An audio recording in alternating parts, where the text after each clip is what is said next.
कमलं श्रीगुरून् वैष्णवांश्च श्रीरूपं साग्रजातं सहगण रघुनाथान्वितं तं सजीवं सावद्वैतं सावधूतं परिजनसहितं कृष्णचैतन्यदेवं श्रीराधा कृष्णपादान् सहगण ललिता श्रीविशाखान्वितांश्च गुरुवे गौरचंद्राय राधिकाय तदालय कृष्णाय कृष्ण भक्ताय तद्भक्ताय नमो नमः। नमो विष्णुपादाय कृष्ण प्रेष्ठाय भूतले श्री श्रीमद्भक्ति वेदांत श्री श्रीधर गोस्वामी नामिने।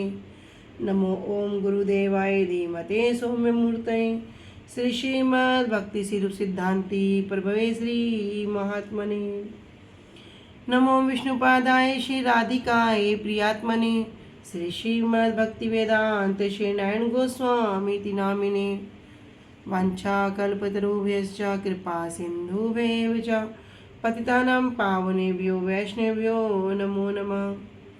पंचतत्त्वात्मकृष्णं भक्तरूपं स्वरूपकं भक्तावतारं भक्ताख्यं नमामि भक्तशक्तिकं श्रीकृष्ण चैतन्य प्रभु नित्यानंद श्री अद्वैत गदाधर श्रीवासादि गौर भक्त वृंदा।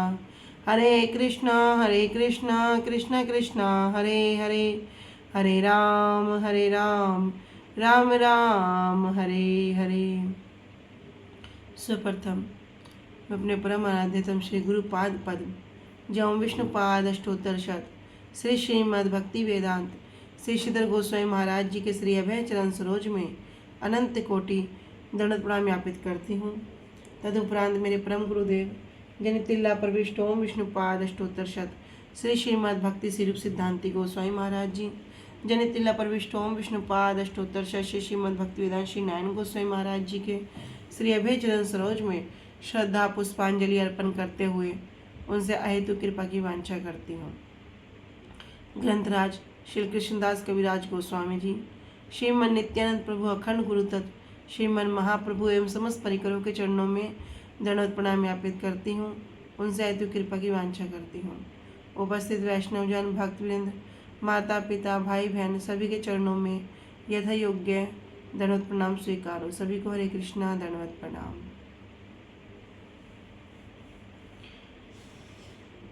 श्री गुरुदेव की अहेतु की कृपा से हम जो ग्रंथ कर रहे हैं उसका नाम है श्री श्री चैतन्य चैतामृत। श्री श्री चैतन्य चैतामृत ग्रंथ के अंतर्गत हम श्रवण कर रहे हैं मध्य लीला 20वां अध्याय, जिसमें हम आ चुके हैं प्यार संख्या 34 और पेज संख्या है हमारा 225। तो अब तक हमने श्रवण किया कि किस प्रकार श्री सनातन गोस्वामी पाद जी अभी राजा के यहाँ पर बंदी थे। राजा जो हुसैन शाह हैं वो अभी उड़ीसा गए हुए हैं आक्रमण के लिए। इधर श्री रूप गोस्वामी पाद जी का श्री सनातन गोस्वामी पाद जी को एक पत्री मिलती है जिसमें लिखा होता है गुप्त रूप से कि आप क्या करो, आप अब वृंदावन आ जाओ। इस प्रकार के वृत्तांत को सुनकर जो वहाँ पर सिपाही होता है, रक्षक होता है, उसको क्या करते हैं सनातन गोस्वामी पाद जी कुछ लालच प्रदान करते हैं कि जिस प्रकार मैंने तुम्हारे पर उपकार किया था पहले, अब आप भी क्या करो, मेरे पे प्रति उपकार करो और इसके बदले मैं तुम्हें 5000 स्वर्ण की मुद्राएं दूंगा। लेकिन जब देखते हैं कि 5000 स्वर्ण की मुद्राओं को सुनने के पश्चात भी अभी उसका जो मन है इस कार्य करने के लिए नहीं है, तब उसको 7000 स्वर्ण मुद्राएं ऑफर करते हैं। तब 7000 स्वर्ण मुद्राओं के लोभ से वो क्या करता है, श्री सनातन गोस्वामी पाद जी को वहाँ से उनकी उनकी जो बेड़ियाँ हैं उनको निकालकर छोड़ देता है।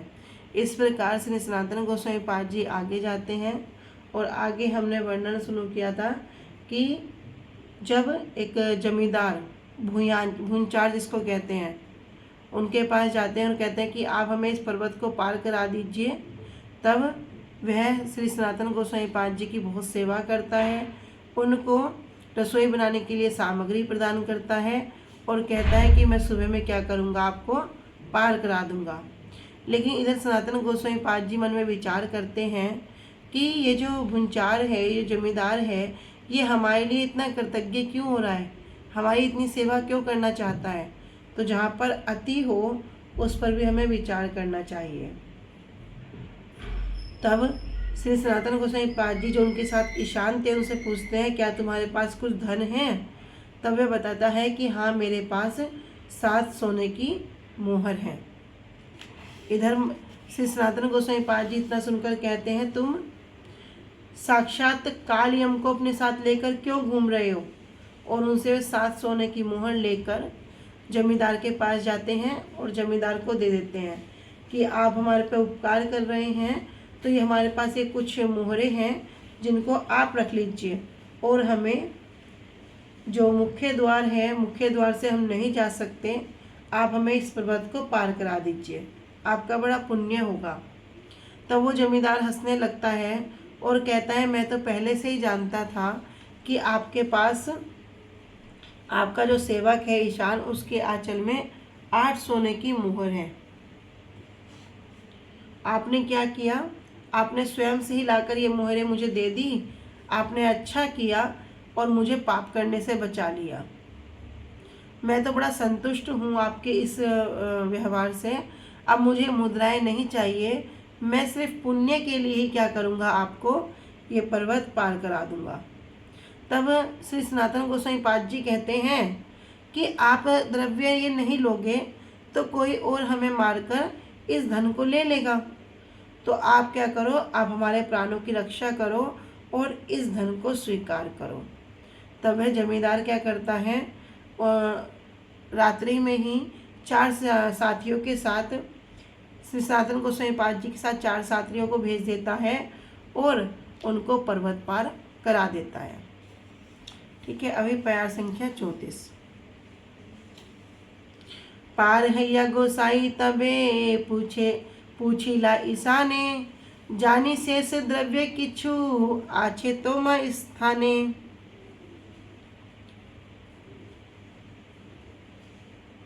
जब पार हैया पर्वत को पार करने के बाद गोसाई पूछिला श्री सनातन गोसाई पाद जी ईशान से पूछते हैं, जानी शेष द्रव्य किछु आछे तो मैं स्थाने, कि मुझे लग रहा है, मैं जानता हूँ कि अभी भी आपके पास कुछ शेष द्रव्य बचा हुआ है। ईशान कहे एक मोहर आछे अवशेष, गोसाई कहे मोहर लैया जाए तुमी देश। तब ईशान उत्तर देता है कि हाँ, एक मोहर अच्छे, मेरे पास एक सोने की मोहर है, अवशेष मतलब बची हुई है, बाकी है। गोसाई कहे, तब श्री सनातन गोसाई पाद जी कहते हैं कि तुम मोहर लैया जाए तुमी देश, तुम इस मोहर को लेकर अपने घर वापस लौट जाओ। तो यहाँ पर श्री सनातन गोसाई पाद जी जो उनके हाथ में जल पात्र था उसको लेकर अब आगे अकेले चलेंगे। पर्वत को पार करके श्री सनातन गोस्वामी जी ने ईशान से पूछा, मैं जानता हूँ कि अभी भी कुछ मूल्यवान वस्तु तुम्हारे पास बची है। ईशान ने कहा, मेरे पास अब एक मोहर बची है। श्री सनातन गोस्वामी जी ने कहा कि तुम मोहर को लेके अपने घर लौट जाओ, क्योंकि जब पहले श्री सनातन गोस्वामी पाद जी ने ईशान से पूछा था कि क्या तुम्हारे पास कुछ द्रव्य है, तब उन्होंने क्या कहा था, मेरे पास 7 मोहर हैं। तो सनातन गोस्वामी पाद जी ने 7 मोहर को ही ले जाकर भुंचार अर्थात जमींदार को दे दिया। किंतु जमींदार ने क्या बताया कि मैं पहले से ही जानता था कि तुम्हारा जो सेवक है ईशान, उसके पास 8 मोहरें हैं। तो यहाँ पर क्या हुआ, अभी एक मोहर बची थी और श्री सनातन गोस्वामी पाद जी क्या कह रहे कि अब तुम वापस अपने घर चले जाओ। तारे विदाई दिला गोसाई चलीला एकला, हाथे करो छिड़ा कंथा निर्भय हैला। अब श्री सनातन गोसाई पाद जी अकेले हाथ से चल दिए। हाथे करवा, हाथ में जो जलपात्र है, छिड़ा कांथा और कंधे पर क्या है, एक फटवा रजाई है, निर्भय हैला और वे बिल्कुल निर्भय हैं, किसी प्रकार की उनको अब चिंता नहीं है। ईशान को विदाई देकर श्री सनातन गोस्वामी पाद जी अकेले चल दिए। उनके हाथ में जल का पात्र और कंधे पर पुराने वस्त्रों को जोड़कर बना हुआ कंबल था। श्री सनातन गोस्वामी जी अब निश्चित हो गए, निर्भय हो गए। अब उन्हें किसी प्रकार का भय नहीं रहा। चली चली गोसाई तबे आइला हाजीपुरे, संध्या काले बसिला एक उद्यान भीतरे। चली चली चलते चलते गोसाई तबे श्री सनातन गोस्वामी पाद जी आइला हाजीपुरे, हाजीपुर नामक एक स्थान है, वहाँ पर आ गए। और संध्या काले बसीला, और संध्या के समय एक उद्यान भीतर है, एक उद्यान के अंदर जाकर बसीला बैठ गए।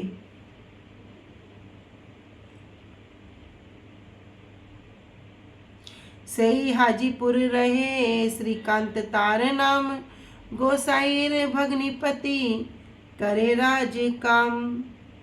करे सही हाजीपुर, उसी हाजीपुर में श्रीकांत तार नाम, श्रीकांत नाम के गोसाई भगनीपति, जो श्री सनातन गोस्वामी पाद जी की जो बहन है उनके पति अर्थात बहनोई, करे राज काम, राज्य काम करते थे, मतलब सरकारी नौकरी करते थे, राजा की नौकरी करते थे। तो हाजीपुर में श्रीकांत नाम के एक व्यक्ति थे जो सनातन गोस्वामी जी के बहनोई थे और वहाँ पर सरकारी नौकरी करते थे।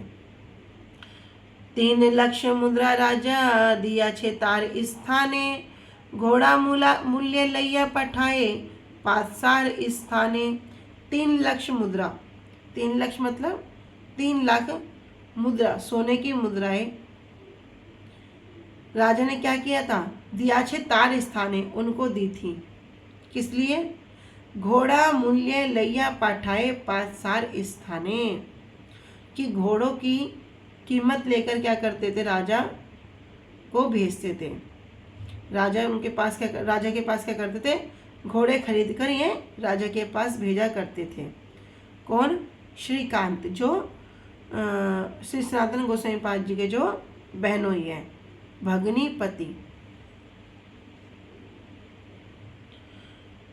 श्री सनातन गोस्वामी जी के बहनोई श्रीकांत हाजीपुर में रहते थे और राज कार्य करते थे।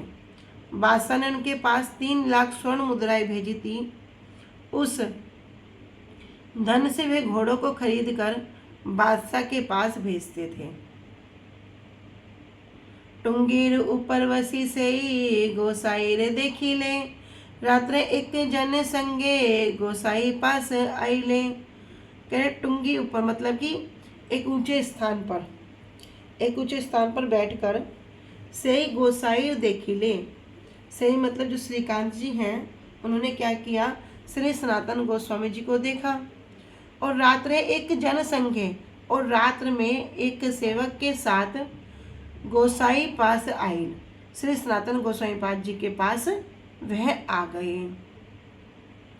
दुई जने मिली तथा इष्टि गोष्ठी कैल, बंधन मोक्षण कथा गोसाई सकल कहिल। दुई जन मिली, यहाँ पर दोनों व्यक्तियों ने मिलकर तथा इष्ट गोष्ठी कैल, कई प्रकार की चर्चाएं की, इष्टि गोष्ठी की, और बंधन मोक्षण, और किस प्रकार उनको बंदी बनाया गया और किस प्रकार वहाँ से वे छूट गए, सारी की सारी कथा गोसाई सकली कहिल, सब कहानी को श्री सनातन गोस्वामी पाद जी ने वर्णन कर दिया। किसको, अपने बहनोई श्रीकांत को। कि श्रीकांत एक ऊंचे स्थान पर बैठे थे और वहीं से उन्होंने श्री सनातन गोस्वामी जी को देखा।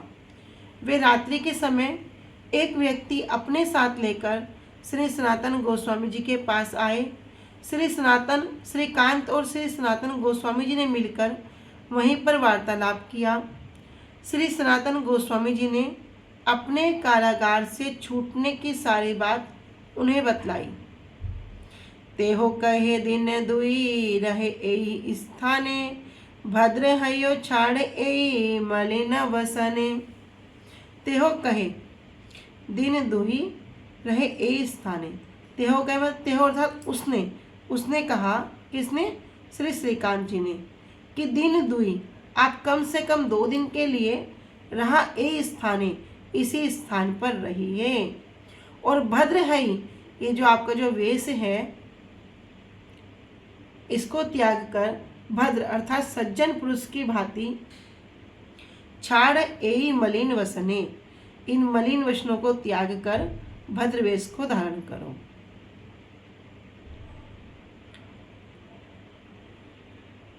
गोसाई कहे एक सन इहा ना रहीब, गंगा पार करी देहे ऐसने चलीब। तब श्री सनातन गोस्वामी पाद जी कहते हैं एक क्षण इहा न रहीब, एक क्षण भी यहाँ पर नहीं रहूँगा। गंगा पार करी देहे ऐसने चलीब, और गंगा पार, गंगा नदी पार करने में आप क्या करो, मेरी सहायता करो। ऐसने, मैं इसी सन यहाँ से चला जाऊंगा। श्रीकांत ने कहा आप 2 दिन यहाँ पर रहिए, इन मैले वस्त्रों को त्याग कर सज्जन व्यक्ति की भांति वस्त्र पहनो। तब श्री सनातन गोस्वामी पाद जी कहते हैं मैं एक क्षण भी यहाँ पर नहीं रहूँगा, आप मुझे गंगा पार करा दीजिए, मैं अभी यहाँ से चला जाऊँगा। यत्न करी ते हो एक भोट कंबल दिल, गंगा पार करी दिल गोसाई चलिल। यत्न करी, तब श्रीकांत जी ने बड़े यत्न पूर्वक ते हो अर्थात श्री सनातन गोस्वामी पाद जी को एक भोट कंबल, एक बड़ा ही महंगा कंबल उनको क्या दिया, उपहार स्वरूप दिया।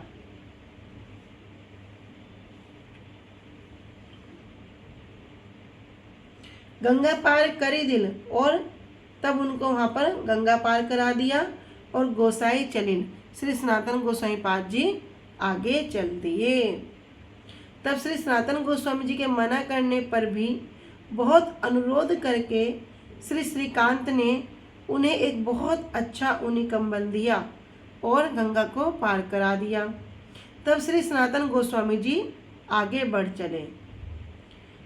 तबे वाराणसी गोसाई आइला कते दिने, सुनी आनंदित हैला प्रभु रे आगमने। तब चलते चलते कुछ ही दिनों में श्री सनातन गोस्वामी जी कहाँ पर आ गए, वाराणसी में आ गए। और अभी वाराणसी में कौन है, महाप्रभु हैं। तो सुनी आनंदित हैया प्रभुर आगमने, प्रभु के आगमन का समाचार सुनकर श्री सनातन गोस्वामी पाद जी बड़े आनंदित हुए। इससे पहले महाप्रभु थे प्रयाग में, इससे पहले। अब इधर महाप्रभु भी वाराणसी आ गए हैं, और इधर जब श्री सनातन गोस्वामी पाद जी सुन रहे हैं कि महाप्रभु अभी कहाँ है, वाराणसी में आ गए हैं, तो बड़े आनंदित हुए। तो कुछ दिनों में श्री सनातन गोस्वामी जी वाराणसी आ पहुँचे, और महाप्रभु के वाराणसी में आने के विषय में सुनकर उन्हें बड़ा ही आनंद हुआ। अब देखो लीला, महाप्रभु की कैसी सुंदर सुंदर लीलाएं हैं ना। अभी महाप्रभु वाराणसी में किसके घर रुके हैं,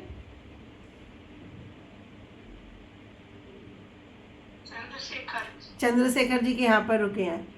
तो चंद्रशेखर जी से कह रहे हैं, चंद्रशेखर घरे आसी द्वारे ते बसीला, महाप्रभु जानी चंद्रशेखर कहिला।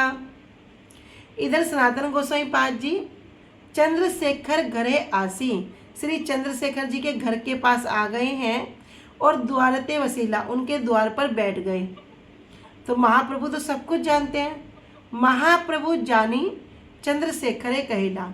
इधर महाप्रभु जानकर श्री चंद्रशेखर से कहते हैं, क्या कह रहे हैं, द्वारे एक वैष्णव है बोलाए ताहारे, चंद्रशेखर देखे वैष्णव नाही क दुआरे।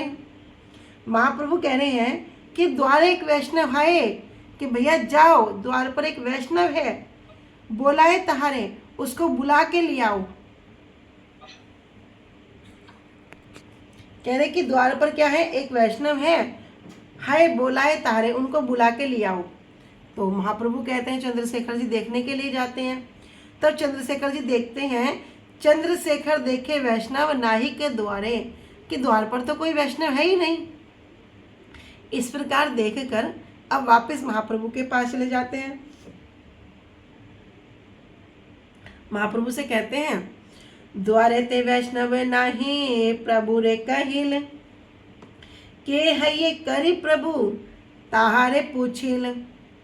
तब श्री सनातन चंद्रशेखर जी महाप्रभु से कहते हैं कि द्वारे ते वैष्णव नहीं, कि द्वार पर तो कोई वैष्णव नहीं है। प्रभु रे कहिल, महाप्रभु से कह दिया। किंतु महाप्रभु क्या कहते हैं, के है, क्या वहां पर कोई है, क्या द्वार पर कोई है। करी प्रभु ताहारे पूछिल, इस प्रकार फिर श्री चंद्रशेखर से महाप्रभु पूछते हैं, क्योंकि अभी जो श्री सनातन गोस्वामी पाद जी हैं उनका किस प्रकार का वेश है, एक दरवेश की तरह, बड़ी बड़ी धाड़ी, मैले कुचले कपड़े, इस प्रकार का उनका वेश है। तो कह रहे चंद्रशेखर जी नहीं नहीं, द्वार पर तो कोई वैष्णव नहीं है। लेकिन महाप्रभु कह रहे अच्छा अच्छा, द्वार पर कोई है। बोल रहे हाँ, द्वार पर तो है। तो फिर आगे कह रहे द्वारे ते वैष्णव नहीं प्रभु रे कहिल, के है करी प्रभु ताहारे पूछिल। श्री सनातन गोस्वामी जी ने श्री चंद्रशेखर जी के घर पर पहुंचकर बाहर द्वार पर बैठ गए। श्री सनातन गोस्वामी जी के आगमन को जानकर महाप्रभु ने श्री चंद्रशेखर से कहा कि द्वार पर एक वैष्णव है, उन्हें बुलाकर ले आओ। तब श्री चंद्रशेखर जी ने जाकर देखा कि द्वार पर तो कोई वैष्णव ही नहीं है। श्री चंद्रशेखर जी ने आकर महाप्रभु से कहा कि द्वार पर तो कोई वैष्णव नहीं है। महाप्रभु फिर पूछते हैं क्या, के है, कोई है, क्या द्वार पर कोई है। तब आगे श्री चंद्रशेखर कहते हैं ते हो कहे एक दरवेश आछे द्वारे, तारे आने प्रभु रे वाक्य कहिले तहारे। दरवेश कहते हैं एक मुसलमान फकीर को। तो कह रहे हैं कि तेहो कहे, तब श्री चंद्रशेखर जी उत्तर देते हैं एक दरवेश, एक मुसलमान फकीर आछे द्वारे, द्वार पर है, तारे आन प्रभुर वाक्य कहिल तहारे। तब महाप्रभु कहते हैं उसको ले आओ, उसको अंदर ले आओ। इधर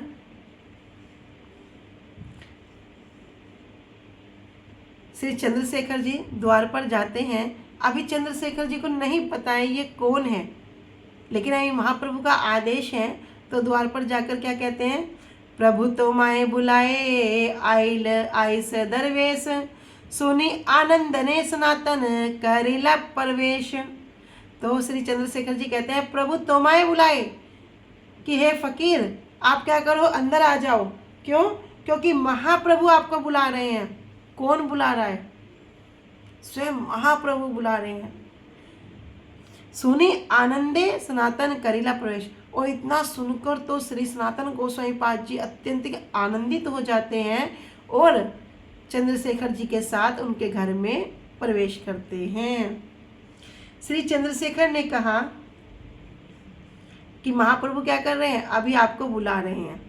तो इतना सुनते ही क्या कर रहे हैं, सनातन गोस्वामी पाद जी अंदर प्रवेश करते हैं। ताहारे अंगने देखी प्रभु धाइया आइला, तारे आलिंगने करी प्रेमाविष्ट हैया। तहार अंगने देखी, तहा मतलब उनको, किनको? सनातन गोस्वामी जी को। जैसे ही महाप्रभु ने देखा, धाइया आइला, महाप्रभु दौड़कर जल्दी से उनसे मिलने के लिए आए और तारे आलिंगन करी और महाप्रभु ने उनको आलिंगन किया और प्रेमाविष्ट हैया, और अत्यंत क्या हो गए, प्रेम के आवेश में भाव विभोर हो गए। श्री चंद्रशेखर ने कहा कि द्वार पर एक फकीर है। महाप्रभु ने कहा उन्हीं को ले आओ। चंद्रशेखर जी ने द्वार पर आकर श्री सनातन गोस्वामी जी को ये वचन कहे, हे फकीर आओ, महाप्रभु तुम्हें बुला रहे हैं। श्री चंद्रशेखर की बात सुनकर श्री सनातन गोस्वामी जी बड़े आनंदित हुए और उन्होंने घर के अंदर प्रवेश किया। श्री सनातन गोस्वामी जी को आंगन में देखकर महाप्रभु दौड़े हुए चले आए और उनको आलिंगन करके महाप्रभु प्रेम में आविष्ट हो गए। प्रभु स्पर्श से प्रेमाविष्ट है सनातन, मोरे न छुइए कहे गद गद वचन। इधर महाप्रभु के स्पर्श से, आलिंगन करने से श्री सनातन गोस्वामी पाद जी भी प्रेम के आवेश में वशीभूत हो गए। और इधर क्या कह रहे हैं, मोरे न छुइए कहे गदगद वचन। और अपनी गदगद कहते हैं जो अष्टविकार हैं, श्वेत, अश्रु, कंप, पुलक, गदगद, ये जो वाणी में जो बोलना ही निकलता है, इस प्रकार गदगद वाणी से क्या कह रहे हैं कि मोरे न छुइए, आप कृपा करके मुझे मत छुइए। इस प्रकार के वचन वहां पर कह रहे हैं। दुई जने गला गली रोदन अपार, देखी चंद्र सखेर हाइले चमत्कार। अब दोनों के दोनों क्या कर रहे हैं, गला गली, दोनों एक दूसरे को आपस में गले लगाकर रोदन अपार, वहाँ पे अपार मतलब जिसकी कोई पार नहीं पा सकता, इस प्रकार का रोदन हो रहा है। दोनों रोने लगे, श्री सनातन गोस्वामी पाद जी भी और महाप्रभु भी।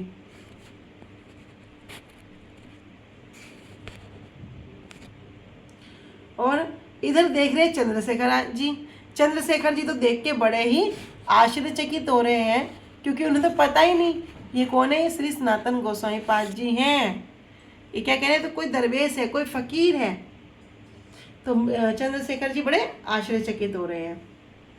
तबे प्रभु तार हाथे धरी लैया गेला, पिंडार ऊपर तारे अपन पास बसाइला। इधर महाप्रभु ने क्या किया, तबे प्रभु तार हाथ, तब श्री चैतन्य महाप्रभु ने श्री सनातन गोस्वामी जी का हाथ पकड़कर लैया गेला, अंदर ले गए, और पिंडार ऊपर मतलब एक ऊंचे स्थान पर, एक चबूतरे पर, आपन पासे अपने पास ही उनको बसाइला, उनको बिठा लिया। श्री हस्ते करेन तार अंग सम्मार जन, तेहो कहे मोरे प्रभु न कर स्पर्शन। और अपने श्री हस्त, अपने दिव्य हाथ से अपने महाप्रभु क्या कर रहे हैं, अपने हस्त कमल से करेन तार अंग सम्मार्जन, तार अर्थात श्री सनातन गोस्वामी पाद जी के अंगों को सम्मार्जन करने लगे। सम्मार्जन अर्थात साफ करने लगे। तेहो कहे, और इधर सनातन गोस्वामी पाद जी कह रहे हैं, मोरे प्रभु ना कर स्पर्शन, कि हे श्री महाप्रभु आप मुझे स्पर्श मत कीजिए। तब महाप्रभु श्री सनातन जी का हाथ पकड़कर उन्हें अपने साथ ले गए, और उन्होंने श्री सनातन गोस्वामी जी को अपने निकट चबूतरे पर बैठाया। महाप्रभु अपने श्री हस्त कमलों से श्री सनातन गोस्वामी जी के अंगों का सम्मार्जन करने लगे, और श्री सनातन गोस्वामी कहने लगे, हे प्रभु आप मुझे स्पर्श मत कीजिए। लेकिन महाप्रभु क्या मानने वाले हैं, महाप्रभु क्या कह रहे हैं, कितनी विशेष बात है। प्रभु कहे तो मैं स्पर्शी आत्म पवित्र ते, भक्ति बले पार तुम्ही ब्रह्मांड शोधिते।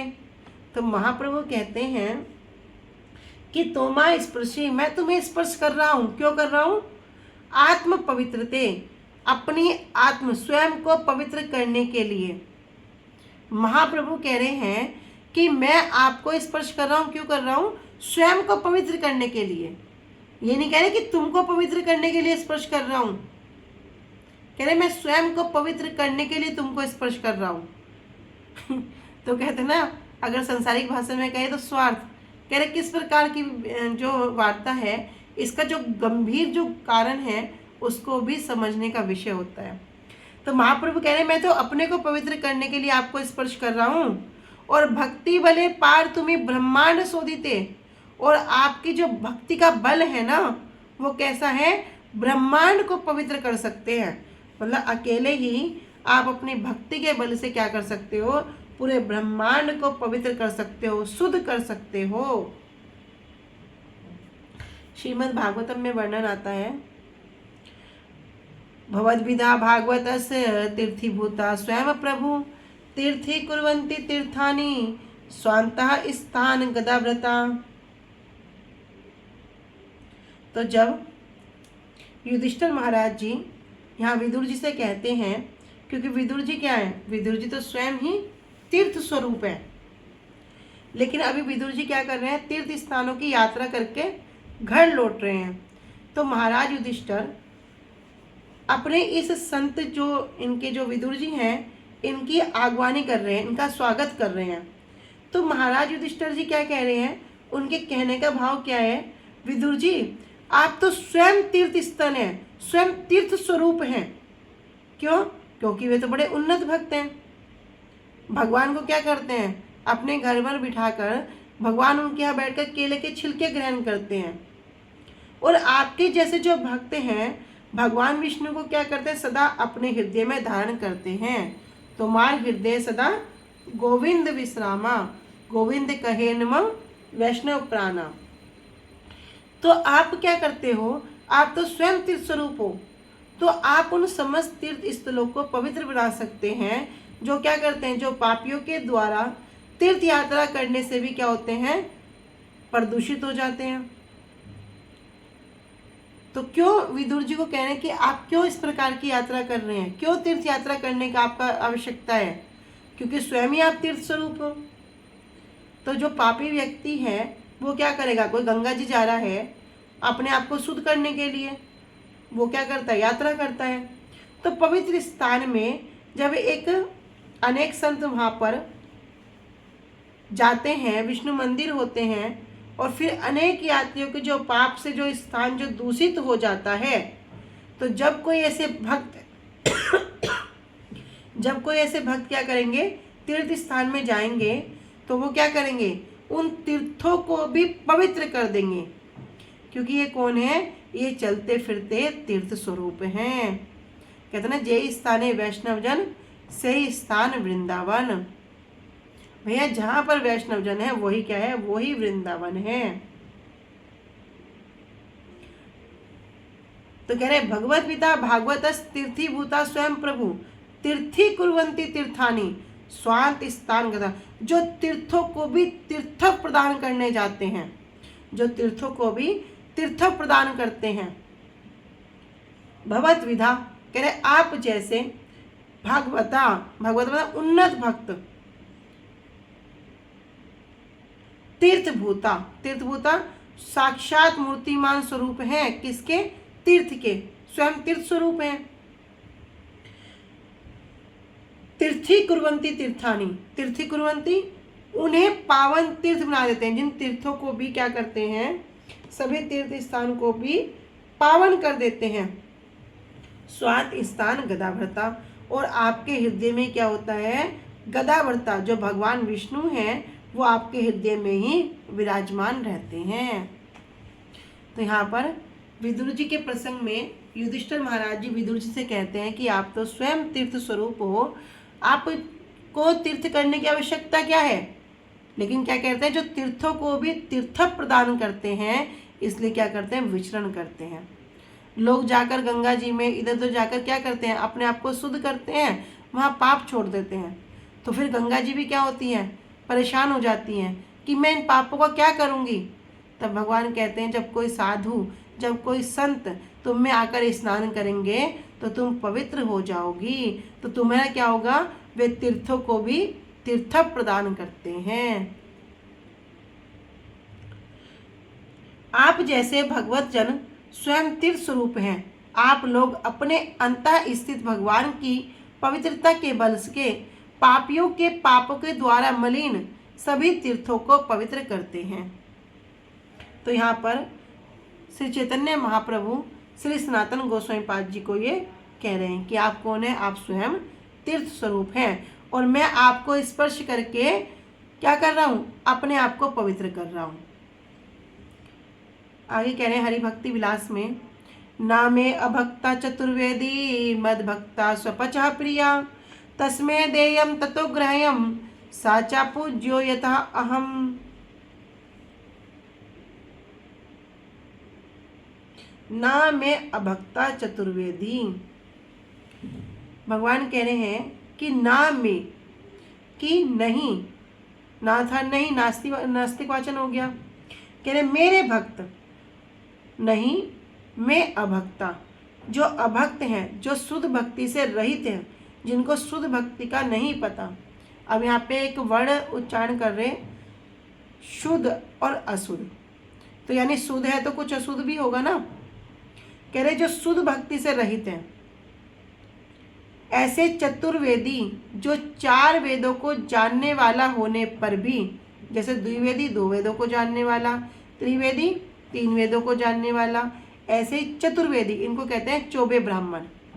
कह रहे ऐसा चौबे होने पर भी वह मुझे प्रिय नहीं है। फिर क्या कह रहे, मद भक्ता स्वपचहा प्रिय, मद भक्ता, किंतु अगर मेरा कोई भक्त स्वपचहा, स्वपच मतलब चांडाल, कोई चांडाल कुल में ही उत्पन्न क्यों ना हो, वह क्या है, वह मेरा भक्त होने पर मुझे प्रिय है। तस्मै देयम ततो ग्रह्यम, और ऐसे भक्त को ही कुछ वस्तु दी जा सकती है, देयम मतलब देना चाहिए, और उनसे कुछ वस्तु ग्रह्यम ग्रहण करनी चाहिए, मतलब उनका जो उचिष्ट है ग्रहण करना चाहिए, शिक्षा है ग्रहण करनी चाहिए। साचा पूज्यो यथा अहम, और उसका क्या करना चाहिए, ऐसे भक्त का मेरे समान ही पूजना चाहिए। तो यहाँ भगवान स्वयं कह रहे हैं कि अगर मेरा भक्त 4 वेदों को जानने वाला होने पर भी वह मुझे प्रिय नहीं है। क्यों? क्योंकि वो मेरा भक्त नहीं है।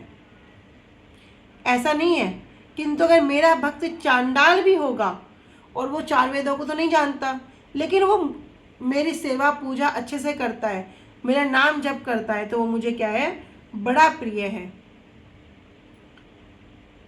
तो भले ही कोई व्यक्ति बोलता है मुझे संस्कृत नहीं आती, मुझे श्लोक नहीं आते, मुझे कथा नहीं आती, तो भले ही कोई साहित्य का इनका कितना ही प्रकांड पंडित क्यों ना हो, जब तक वह भक्ति में शुद्ध नहीं होगा तब तक भगवान कह रहे वो मेरा भक्त नहीं हो सकता। लेकिन अगर दूसरी तरफ कोई चांडाल परिवार में जन्मा हो और वो भी मुझे क्या करता है, अत्यंत प्रिय है। क्यों प्रिय है? यदि वो मेरा शुद्ध भक्त है और जितने भी सकाम कर्म हैं या मानसिक तर्क वितर्क हैं उनको भोगने की इच्छा से वो रहित है, तो ऐसे व्यक्ति को क्या करना चाहिए, ऐसे भक्त ही वास्तव में दान मतलब कुछ देने के योग्य होते हैं और ग्रहण कुछ उनसे पाना चाहिए। उनको ही दो और उनसे ही ग्रहण करो। ददाति प्रतिगृह्णाति, जो हम श्लोक श्रवण करते हैं 6 चीज़ों का यजन याजन, इसमें कह रहे भक्त मात्र ही मेरे समान पूजनीय है। तो ऐसे भक्त भी मेरे ही समान पूजनीय होते हैं। फिर आगे हम श्रवण करेंगे ब्राह्मण के जो 12 गुण होते हैं, इसके विषय में हम कल श्रवण करेंगे। आज यहीं तक रखते हैं। वांछा कल्पतरुभ्यश्च कृपा सिन्धुभ्य एव च पतितानां पावनेभ्यो वैष्णवेभ्यो नमो नमः। श्री गुरुदेव की जय। अनंत कोटि वैष्णव वृंद की जय। निताई गौर प्रेमानंदे। हरि हरि बोल। हरे कृष्णा। सभी को धन्यवाद प्रणाम।